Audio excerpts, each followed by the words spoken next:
আয়োডিনের অভাবে যেমন থাইরয়েডজনিত সমস্যা হতে পারে, আবার অতিরিক্ত আয়োডিন খেলেও থাইরয়েডজনিত সমস্যা হতে পারে।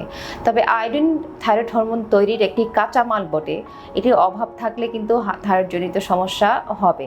আসসালামু আলাইকুম, আমি ডাক্তার মারুফা মুস্তারি।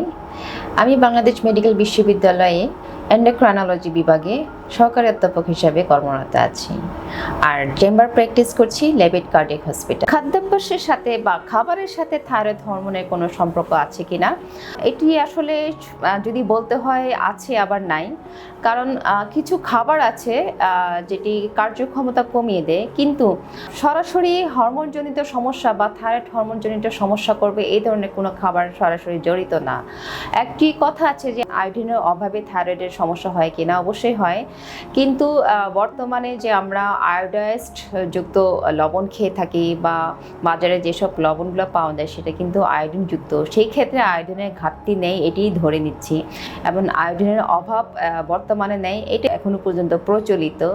আয়োডিনের অভাবে যেমন থাইরয়েডজনিত সমস্যা হতে পারে, আবার অতিরিক্ত আয়োডিন খেলেও থাইরয়েডজনিত সমস্যা হতে পারে। তবে আয়োডিন থাইরয়েড হরমোন তৈরির একটি কাঁচামাল বটে, এটির অভাব থাকলে কিন্তু থাইরয়েডজনিত সমস্যা হবে। যারা আয়োডাইজড যুক্ত লবণ খাচ্ছেন তাদের জন্য কোনো চিন্তা নেই।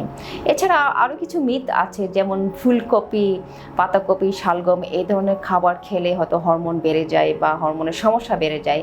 এটি আসলে একটি ভুল ধারণা। এই ধরনের খাবার আসলে হরমোনের ঘাটতি বা বাড়তি কোনোটাই করে না, খাবারের সাথে সরাসরি কোনো সম্পর্ক নাই। তবে যাদের হাইপার থাইরয়েডিজম বা থাইরয়েডটক্সিকোসিস আছে বা যারা গরম সহ্য করতে পারে না, তারা যদি চা কফি বেশি খেয়ে থাকেন তাদের সিমটমটা বেড়ে যেতে পারে। সেক্ষেত্রে সেই সিমটম যাতে বেড়ে না যায় সেজন্য চা কফি খাওয়াটা কমিয়ে দিতে হবে। কিন্তু কোনো খাবার সরাসরি হাইপো বা হাইপার এই ধরনের কোনো সমস্যা করে না, সুতরাং আপনারা নিশ্চিন্তে সব ধরনের খাবার খেতে পারবেন। স্বাস্থ্যসম্মত খাবার খাবেন আর নিয়মিত ওষুধ খাবেন, এবং সময়ে সময়ে পরীক্ষা করে ডাক্তারের সাথে পরামর্শ করে দিবেন, তাহলে হরমোনের মাত্রাটা আপনাদের সঠিক মাত্রায় থাকবে। ধন্যবাদ।